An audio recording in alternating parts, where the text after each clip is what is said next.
Hey guys, in this video I'm gonna quickly walk you through that how to delete one photo from multiple photos on Instagram in step by step. So for this one you have to go to an Instagram, then go to on your profile.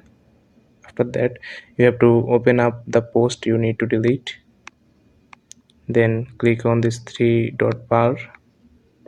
After that tap on this edit bar, then here you can see there is a delete button on this post that I want to delete this photo from this post, so I need to tap this one.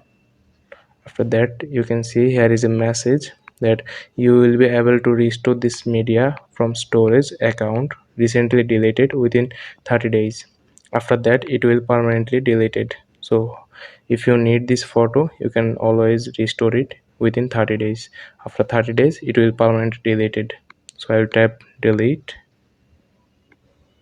then I will save it. After that you can